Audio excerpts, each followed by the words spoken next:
Why do internet projects slow down before installation even starts?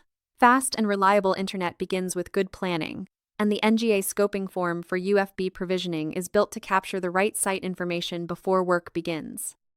That helps reduce errors, improve delivery speed, and keep projects on track. The NGA scoping form is a structured document used to assess site requirements for ultra-fast broadband installation. It gives teams the clarity and confidence needed to plan installations effectively. It covers site layout and access, network infrastructure, installation requirements, and risks and constraints. That includes entry routes, building layout, equipment placement areas, ducts, cabling, existing fiber connections, power availability, cable routing paths, mounting points, limited access, structural barriers, and environmental conditions. UFB installations require precision, so missing details can lead to delays and rework.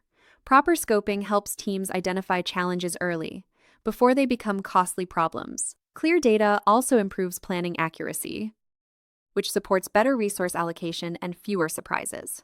It also improves communication between field teams and planners, making execution smoother.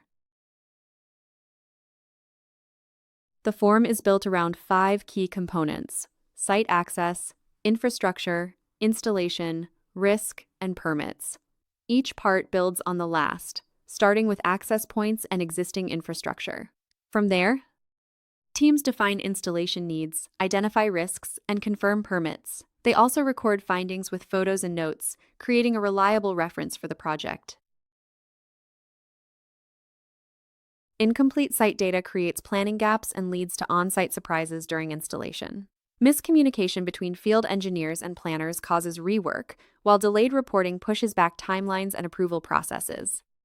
Missed risks can surface late and increase both cost and project complexity. Manual scoping can create errors and delays, but eAuditor Audits and Inspections turns the process into a streamlined digital workflow. Teams can use customizable templates for standardized data collection and complete forms on site from a mobile device. They can also attach site images for more detailed reports. With cloud-based access, data stays securely stored and available anytime and anywhere. Using eAuditor helps reduce manual errors, improve data accuracy, speed up scoping, enhance team collaboration, and support better planning and smoother execution. Effective scoping also depends on practical habits. Visit the site before planning, use a structured checklist, capture clear, detailed photos, communicate findings with all stakeholders, and review data before approval. Helpful resources include a site survey checklist, a field service inspection checklist, a telecom tower site inspection checklist, and network installation best practices. Good scoping gives UFB projects a stronger start by improving planning, reducing risk, and limiting rework. The NGA scoping form creates structure, and eAuditor makes that structure easier to manage with a digital workflow. When teams collect complete site data and share it clearly, installations can move faster and more smoothly.